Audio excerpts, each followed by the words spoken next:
నమస్తే అన్న అందరికీ నమస్కారం.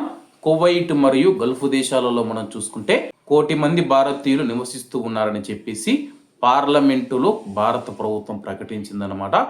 భారత విదేశీ వ్యవహారాల సహాయ మంత్రి కీర్తివర్ధన్ సింగ్ గారు ఈ యొక్క విషయాన్ని వెల్లడించారనమాట. అలాగే కువైట్ మరియు గల్ఫ్ దేశాలలో ఉన్న భారతీయుల కోసం హెల్ప్ లైన్లను మేము ఏర్పాటు చేశాము. ఇవి 24 గంటలు 7 రోజులు పనిచేస్తాయని చెప్పాను వెల్లడించడం జరిగింది.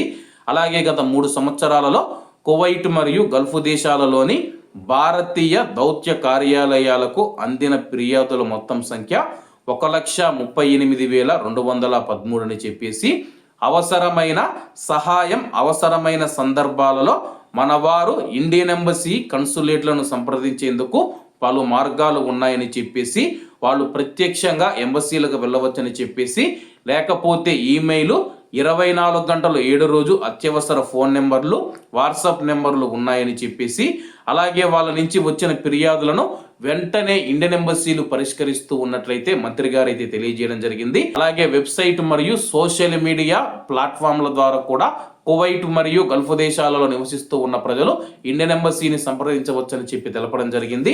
ప్రస్తుతం మనం చూసుకుంటే కానీ కువైట్ విషయానికి వస్తే కానీ వాట్సాప్ నెంబర్లు అయితే ప్రకటించడం జరిగింది 2022లోనో 2021లోనో. అవి ఇప్పటి వరకు కూడా పని చేయలేదన్నమాట. ఆ నెంబర్లకు ఫోన్ చేసినా కానీ మెసేజ్లు పెట్టినా సరే కానీ నేను ఒక విషయం గురించి మెసేజ్ పెడితే 2 సంవత్సరాలు అవుతూ ఉంది, ఇంతవరకు ఎటువంటి సమాచారం అయితే అందడం లేదన్నమాట.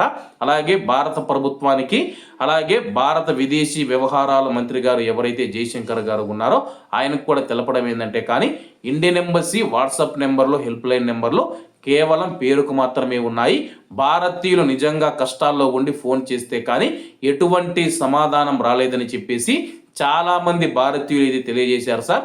ఈ యొక్క విషయాన్ని గమనించి 2026లోనైనా సరే కానీ భారతీయులు ఏదైనా కష్టాల్లో ఉండేటప్పుడు వెంటనే స్పందించేందుకు ఒక హెల్ప్ లైన్ వ్యవస్థను తీసుకురావాలని చెప్పేసి మేము మిమ్మల్ని కోరుకుంటూ ఉన్నాము.